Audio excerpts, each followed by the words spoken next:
to see, if we're all working together for a goal, what is this goal? And if it is the Buddha way that we're aspiring to have or to live, what is the Buddha way? It's getting quite big quite fast, but let's look at the kanji for butsu here. This first particle can be a person. Yeah? Can be read as nin when separated. So sometimes carries the meaning of a person. This particle here is also in a very common word, watashi, or I. So, what is the significance of this particle? When we use it here, we're saying, it's me, it's my, and this sometimes represents, well, it can represent the fully grown rice stalk. So, whose rice is this? It's mine. In ancient China, or maybe still today, they refer to themselves like this, whereas sometimes in the West we do something like this. This is mine, this is me. So how is that significant for this character? Perhaps, what is this person? Maybe it's the seeking of oneself. And that was one thought that I had I wanted to share with those of you who might find that interesting as well. So the second character, Do, also has some ambiguity. Let's take a look at that. First, there's another way to write the character for Buddha, sometimes found. The same first particle for person, and the second one can mean a negation, or a negative, or a non, when taken alone. So the second way of writing Butsudo would be, would the reading be the same? So the second way of writing Butsudo would be maybe a non-person. What is this non-thing? What is this non-self? The way of finding this non-ness, this nothingness in oneself, perhaps. So we are investigating this together, I believe, is our goal. And one extra thing about this set of characters. All right, now let's investigate Do, or Dao in Chinese, or the way. Originally, it was said in a different language than Chinese, and in the Sanskrit, there are two ways that this is used.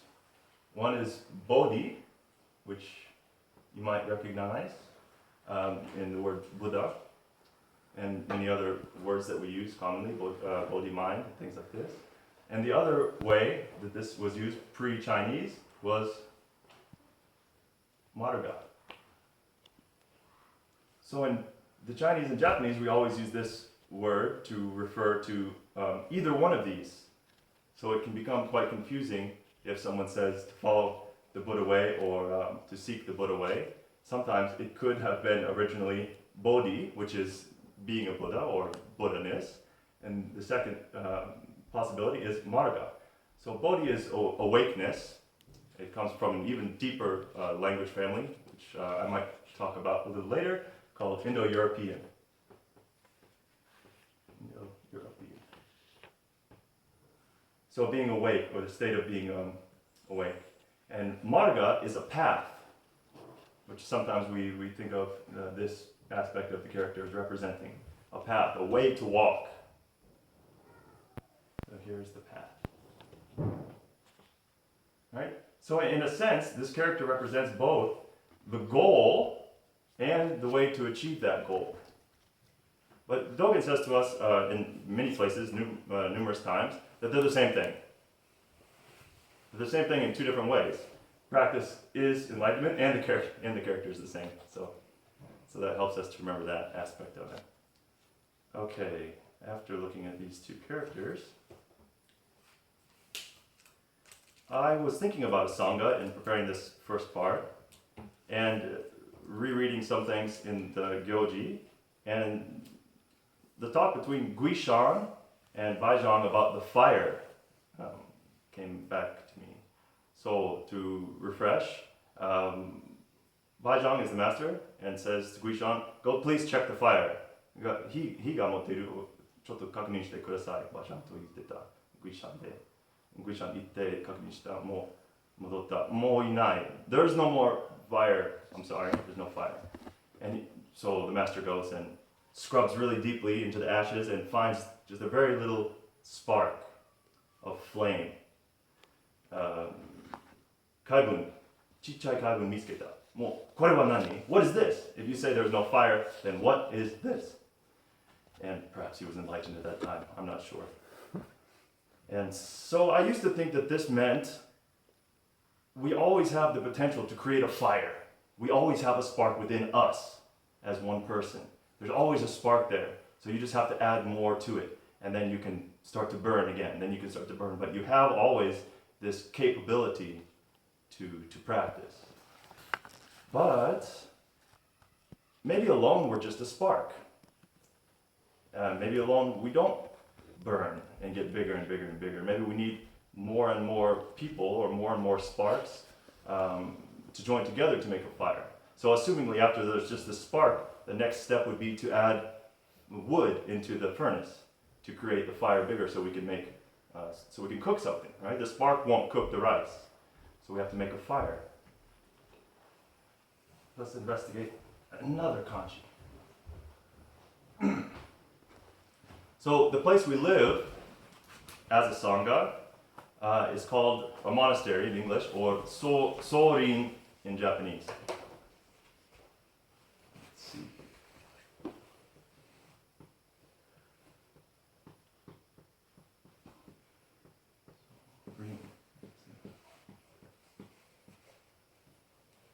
So this is where we live, and when you walk up the stairs, the first two characters of that plaque that we see every day and read or not read is this. We are in a monastery. This character means a collection of bushes, or like a thicket, a group of bushes of different types. 違いの種類の植物いっぱいと一緒で育っているからこの漢字使った。So many different varieties all together in a sort of bundle. And this is the character for a forest. Not just a single tree, but many trees. Many trees together. And this is the way that they chose to represent a monastery. So when we're starting a fire, you can start with a spark.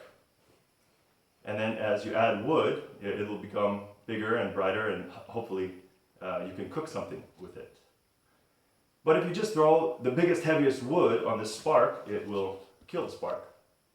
And if you just put little bits of wood, then it will burn very quickly and go away. So もうなんか大きいの木だけ置いたらその海軍の上でもう終わった。もうちっちゃい薪だけ置いたら早くに燃やしてでも早くに終わった。So different types, right? Different types of wood, different types of people all living together in this place. Maybe some of us are like, maybe some of us are like a sugi. We have a lot of those. They burn fast. They're good to start a fire. We cook with those a lot. And maybe some of us are like an oak tree. They stay here for 3 years, 4 years, 5 years, 10 years, or longer. And it burns slow, but very hot, and very beautiful. But to get this burning, it's helpful to have a fast-burning wood to help that fire grow. So the essence of my explanation here is that it's not enough to just be alone and be one spark. 自分の海軍だけは not enough.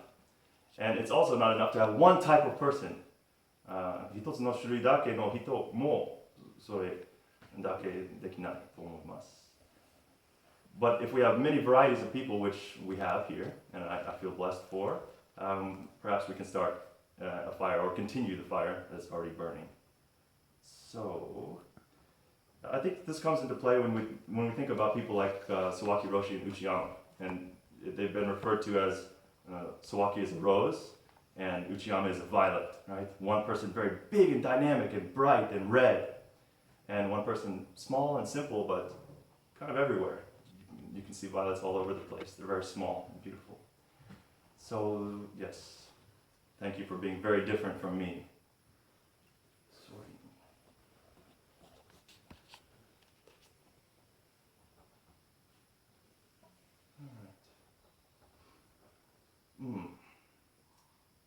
I have an author that I quite like. He's from Indiana. His name's Kurt Vonnegut. And he has an interesting way of inventing words. 私の好きな作った人は Vonnegut。面白い人だから自分の単語を作っているいつも。もし他の意味がない、彼は自分で作っている。And two terms that he made that I found very interesting. When you read them, you won't have any idea what they are, neither did I. A wampeter and a karas. Taking you on a language adventure. So they're not real English words. Don't use them talking to anybody but me or anybody who's read Kurt Vonnegut. But a wampeter is a goal. Wampeter wa mokuhyou da kedo, その目標わからない。まだわからない。ちょっと秘密だ。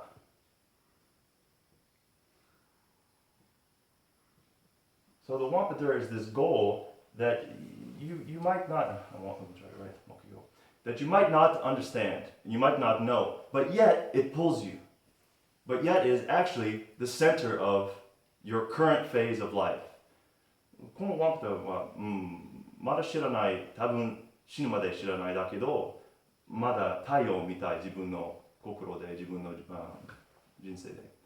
So around this wampeter is you at some point, right? You're flying along, maybe you're Pluto, maybe you're Mars. And you're flying along here, and once again, you're not alone. 一人ではない。ね。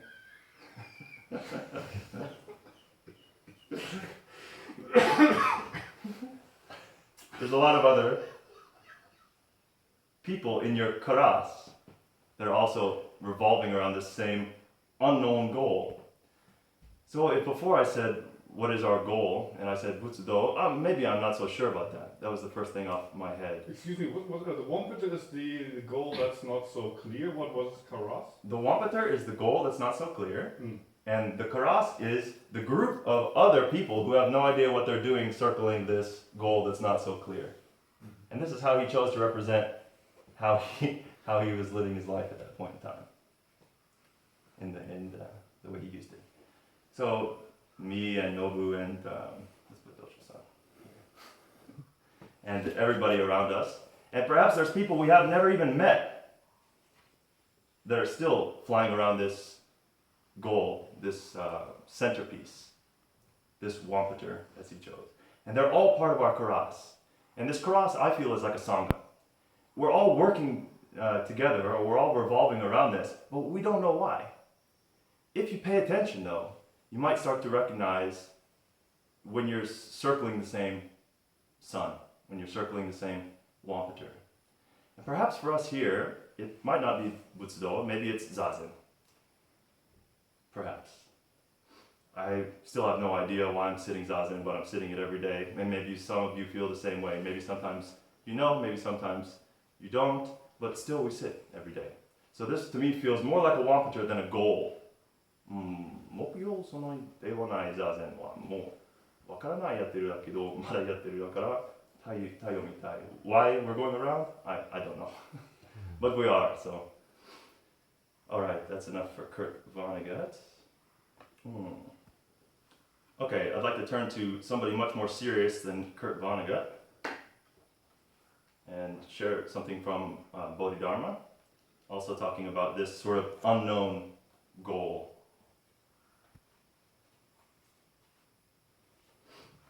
Quite short, as is his style.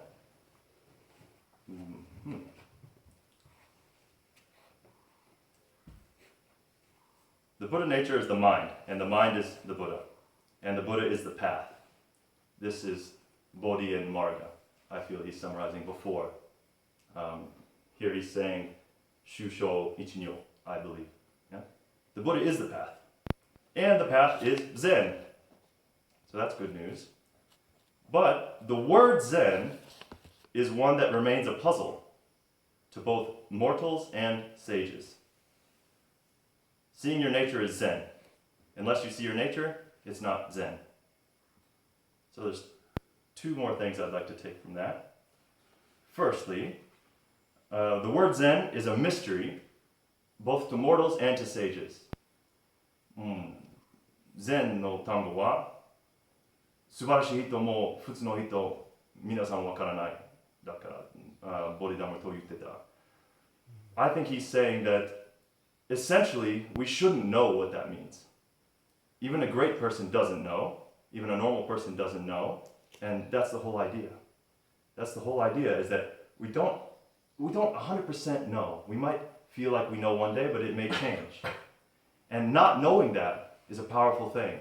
Not knowing that's powerful because when you have doubt, and actually a conversation that Mui had with Saki the other day helped me clarify this.